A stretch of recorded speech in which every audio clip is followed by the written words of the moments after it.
Get ready to gain the definitive answer to the question we've all asked. Did we come from monkeys? What if I told you that the most famous image of human evolution, the one in books, on t-shirts, and all over the internet, is completely wrong, and that the answer to our origin isn't a straight line, but a vast and winding family tree with more lost branches than we can possibly imagine? Today, we embark on the greatest journey of all, not to the stars, but into the deep past, to the evolutionary crossroads where our destiny was sealed. Forget the simplistic yes or no. The truth is far more incredible. Let's get straight to the point and shatter the biggest myth of all. The question, did we come from monkeys, is poorly phrased. The short and simple answer is no, we did not evolve from any of the species of monkeys or chimpanzees that exist today. Thinking that way is like saying you came from your cousin. You didn't come from your cousin. You both share the same grandparents. And that is exactly how evolution works. We, Homo sapiens, and modern chimpanzees and bonobos, our closest living relatives, share a common ancestor. A species of primate that lived millions of years ago and was neither a chimpanzee nor a human. At some point in the deep past, the population of this ancestral species split into at least two groups. Modern genetics, through comparative genome studies led by institutions like the Max Planck Institute for Evolutionary Anthropology, estimates that this separation occurred between 6 and 8 million years ago. One group followed an evolutionary path that over millions of natural selection gave rise to today's chimpanzees and bonobos. The other group followed a different path, a path that eventually led to us. Think of it like a family tree. The common ancestor is the main trunk. From it, two main branches split off: the pan branch, which leads to chimpanzees, and the hominine branch, which leads to us. We are at the tip of one of these branches, and chimpanzees are at the tip of the other. We are close relatives with DNA that is, according to these same studies, about 98.8% identical. But one did not come from the other. We are sister evolutionary lines that have not intersected for millions of years. To find the moment of this separation, we need to travel in time and space. Our story begins in Africa, the undisputed cradle of humanity, during the late Miocene period. At that time, much of the continent was covered by dense, continuous tropical forests. Our primate ancestors lived in the trees, adapted for a life of climbing and swinging, an arboreal existence. But the planet was changing.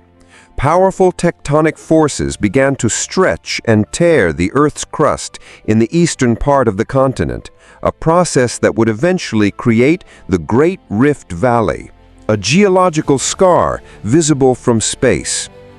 This massive geological barrier dramatically altered climate patterns.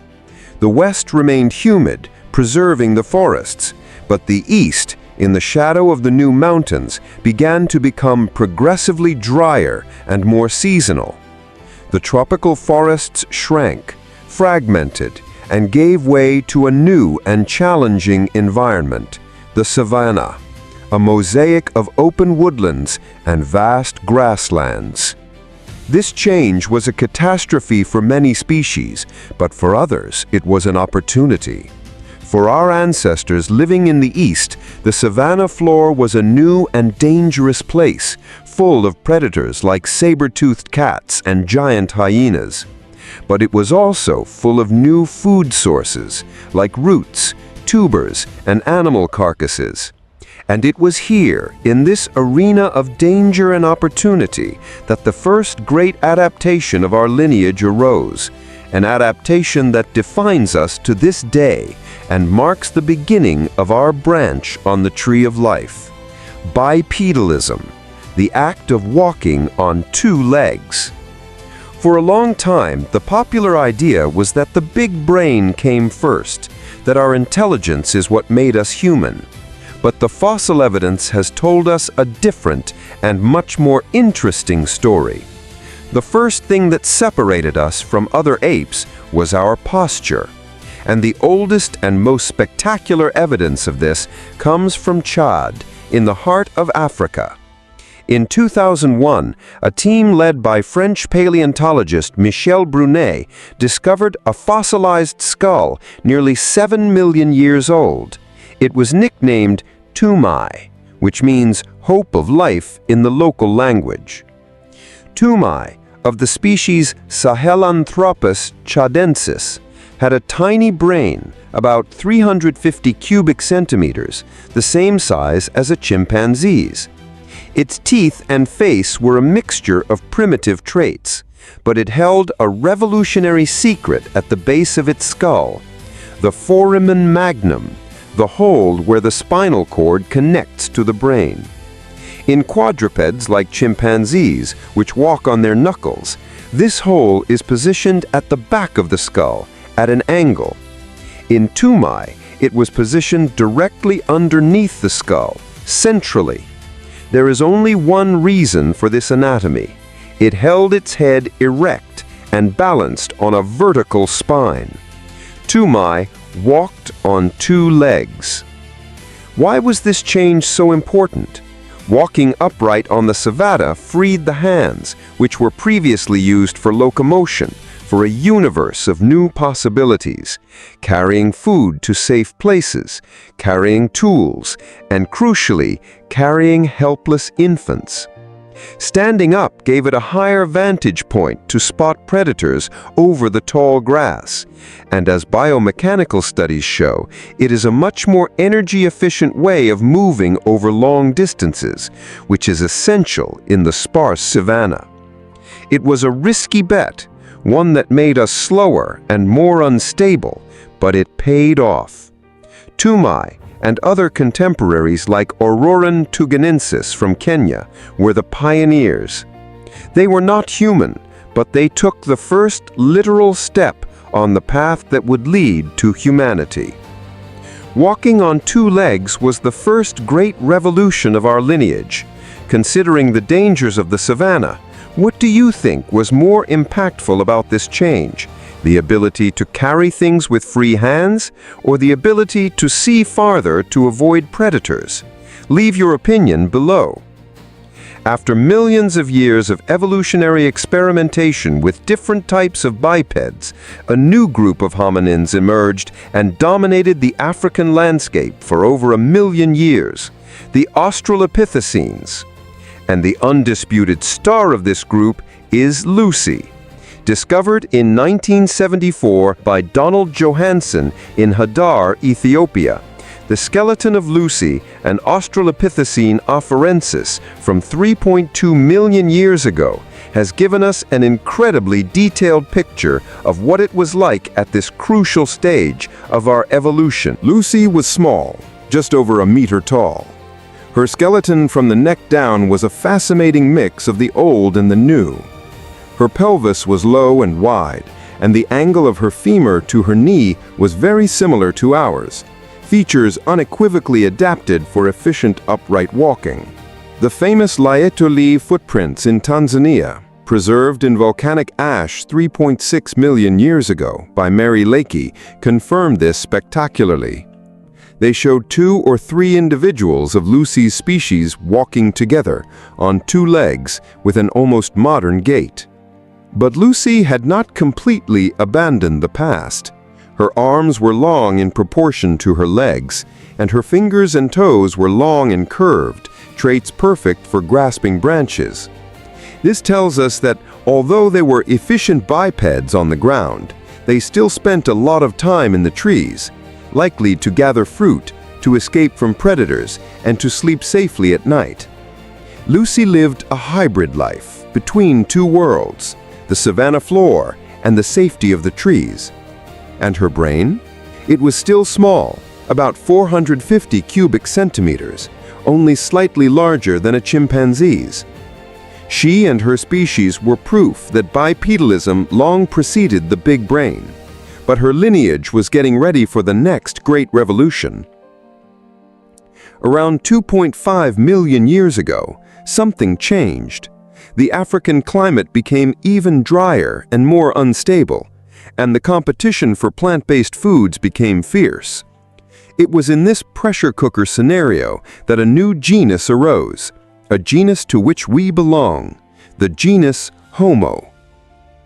The first known member is Homo habilis, the handyman. Found in places like Olduvai Gorge, Tanzania, by the legendary Lewis and Mary Leakey, habilis had a noticeably larger brain than Lucy, exceeding 600 cubic centimeters. And along with its fossils, we find the key to this change, the first stone tools of the Oldowan industry. They were simple pebbles flaked to create a sharp edge, but they represent an unprecedented cognitive revolution. For the first time, an ancestor of ours was planning, visualizing a tool inside a rock, selecting the right material, and executing a complex sequence of actions to create it. These tools opened up a new and rich menu. They allowed Homo habilis to do something its predecessors could not: process animal carcasses left by large predators. With the sharp flakes, they could cut through thick hide and meat. With the larger core stones, they could smash open bones to access the marrow, an incredibly rich and protected source of fat and calories. More meat and fat in the diet meant more energy, and this extra energy fueled the body's hungriest organ, the brain, which consumes 20% of our energy. A positive feedback loop began. Bigger brains created better tools, which gave access to higher quality food, which in turn supported even bigger brains. The genus Homo was born. The next step in this saga was taken by one of the most successful humans of all time, Homo erectus. Emerging nearly 2 million years ago, erectus was different. It was tall, with long legs and short arms, and body proportions very similar to ours. The famous skeleton of the Turkana boy from Kenya shows a youth who, as an adult, would have stood over 1.8 meters tall. Its brain was much larger, reaching 900 cubic centimeters, and its tools, of the Acheulean industry, like the teardrop-shaped hand axe, were much more symmetrical, standardized, and complex, indicating a new level of planning and abstract thought. Homo erectus was a master of adaptation. It was the first to lose most of its body hair and develop the ability to sweat efficiently, becoming a formidable endurance runner, capable of hunting by chasing prey to exhaustion under the African sun, a technique known as persistence hunting. And it mastered a force of nature that changed everything: fire. Evidence of controlled hearths like those found in Wonderwork Cave in South Africa dates back over 1 million years. Fire provided warmth, protection from predators, a social gathering place, and, crucially, the ability to cook. Cooking food makes it easier to digest, releases far more nutrients, and kills parasites. The time spent chewing was drastically reduced, and the energy gained was immense. Armed with this technology, an adapted body, and a larger brain, Homo erectus did what no hominin before it had done. It left Africa. Over a period of 1.5 million years, it spread across Asia, reaching as far as China and Indonesia, and into Europe. It was the first true global human, the pioneer who proved that our lineage was no longer bound to a single continent. The path to Homo sapiens was now set. 2 revolutions defined Homo erectus: advanced stone tools and the mastery of fire. In your opinion, which of these 2 innovations was more important for our journey to conquer the planet? Leave your opinion in the comments. So, did we come from monkeys? No. We and modern apes share a common ancestor, and from there, we followed radically different evolutionary paths. Our journey was not a straight line, but a tree full of branches, many of which ended in dead ends. It was a story of adaptation, of challenges and innovations that defined us. The courageous step onto the savanna floor, the freeing of the hands, the invention of tools, the mastery of fire, and the growth of a brain capable of imagining, planning, and cooperating. Every fossil, every stone tool is a chapter in this incredible saga. And if you want to gain more knowledge about our amazing journey and the lost worlds our ancestors inhabited, then you are in the right place. Continue this exploration with us. Subscribe to Extinct Doc and hit the bell so you don't miss a single chapter of our past. Leave a like if this story changed your view of our origins, and share this video with everyone who has ever asked the big question: where did we come from? Your interaction is the fuel that allows us to continue unearthing the greatest story of all. Thank you for watching, and see you next time.